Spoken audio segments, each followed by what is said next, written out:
నా ప్రియమిత్రులు చంద్రబాబు నాయుడు గారు ప్రియమిత్రులైన టీవీ5 నాయుడు గారు నన్ను కాల్ చేశారు. ఈరోజు మూర్తి గారే డైరెక్ట్ గా కాల్ చేసి మీ ఇంటర్వ్యూ కావాలన్నారు. 38 మంది ఇంటర్వ్యూ అడిగినా ఇవ్వకుండా మూర్తి గారు కదా, నాయుడు గారు కదా, చంద్రబాబు నాయుడు గారు మిత్రులు ఛానల్ కదా, మంచి అవకాశం ఇస్తారని ఒప్పుకున్నాను. చాలా విచారం ఏంటంటే ఆయన నన్ను మాట్లాడనివ్వలేదు.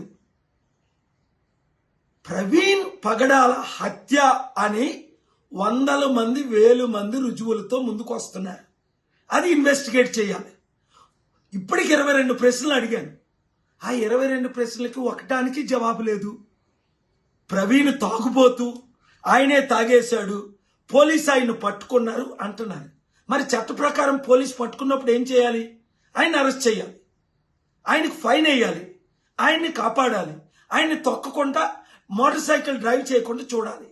మరి పోలీసు అవన్నీ చేయకుండా అక్కడ ఆయన కూర్చోబెట్టి ఆయనకు భోజనం పెట్టారట, లడ్డూలు ఇచ్చారట. ఇదా చంద్రబాబు నాయుడు గారు పోలీసులు చేస్తున్న పని? ఇప్పుడు ఆ పోలీసు కానీ ఆయన అరెస్ట్ చేసి ఉంటే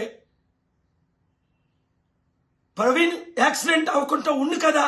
ఇది యాక్సిడెంట్ కాదు, ఇది హత్యే.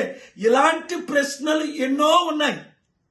నేను సుప్రీంకోర్టులో వేస్తాను, ఏపీ హైకోర్టులో అడుగుతాను, లేదంటే ఇంటర్నేషనల్ క్రిమినల్ కోర్టులో రేజ్ చేస్తాను, సిబిఐ నుంచి FBI వరకు ఇన్వెస్టిగేట్ చేయిస్తాను.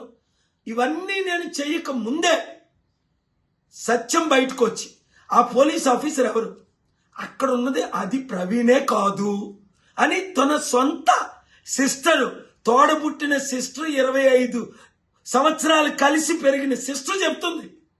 సిస్టర్ మాటలు నమ్ముదావా? ఈడెవడో కల్పించిన పోలీస్ యాక్టర్ నమ్ముదావా? పోస్ట్ మార్టం కాకముందే ఇది యాక్సిడెంట్ అని చెప్పిన పోలీసులు నమ్ముదావా?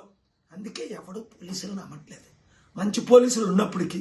ఎందుకంటే హోమ్ మినిస్టర్ ఏం చెప్తే అదే చేయాలి కదా పోలీసులు. లేదంటే వాళ్ళు ట్రాన్స్ఫర్ చేయరు, లేదంటే వాళ్ళు ప్రమోట్ చేయరు.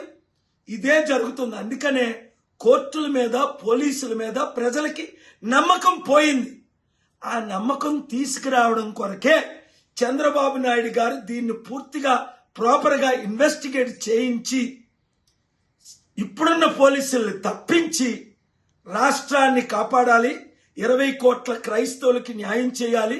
100 కోట్ల మంది ప్రశ్నిస్తున్న వారికి న్యాయం చేయాలి. ఈ వీడియో అందరూ షేర్ చేయండి.